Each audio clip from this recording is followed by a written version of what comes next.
Well, howdy there, Internet people. It's Bo again. So, today we are going to talk a little bit about China's proposed peace plan, the 12 points. We're going to go through them.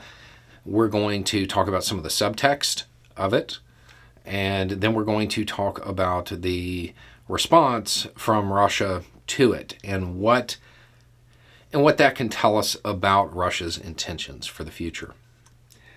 Okay, so this has been discussed a few times recently. We're going to run through the titles of each point. Now, if you sit down and read it, there's a paragraph or so after each one of these points, but the titles pretty much give you the gist of it.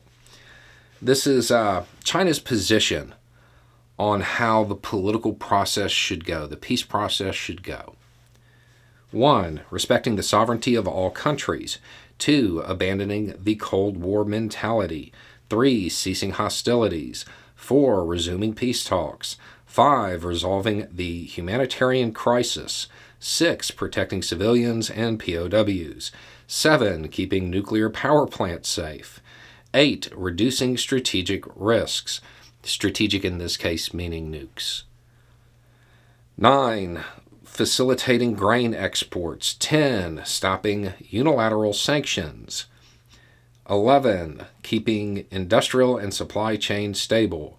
12. Promoting post-conflict reconstruction.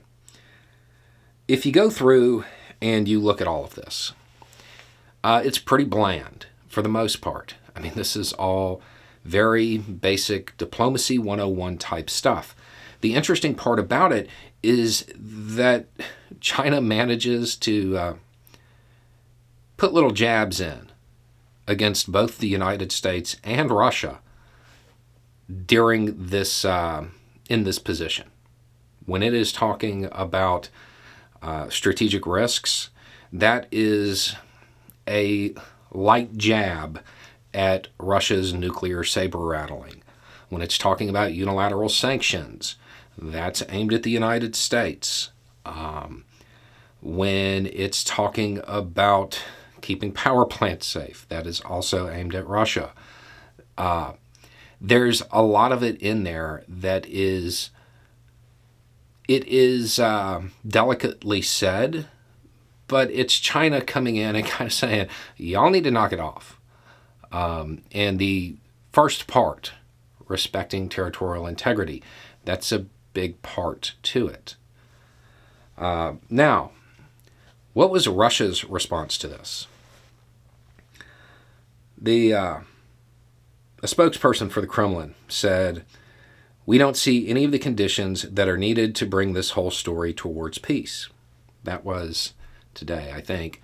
And on Friday, the foreign minister said that any new deal was going to have to accept the new territorial realities. And that's the big part. That's the big part. Russia is saying it's keeping this territory, or it's turning it into new countries. It's empire building. It's a land grab. They're very clearly and openly stating this now on the international scene, that is their intention, that it wasn't about demilitarizing, it wasn't about any of this stuff that they said. It was about getting land, getting dirt, taking territory. It's going to be interesting how this plays out over the long term. Now, Zelensky, after seeing this, he wants to talk to China. And I think he probably will end up doing that. I think there'll probably be some high-level meetings. This is an opportunity for the Chinese government to step in and play peacemaker. It's a bizarre idea.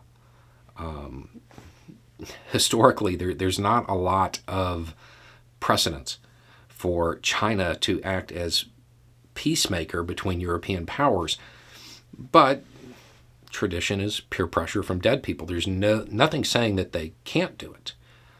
And China holds a lot of sway over Russia. Russia in this because of Ukraine, Russia has emerged as the junior partner when it comes to Russia and Russia-China relations.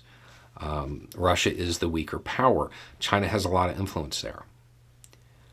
So I know that there is a lot of talk in foreign policy circles, basically just discounting the idea that China would really get involved in this, and that it's just ridiculous, and why would anybody want that?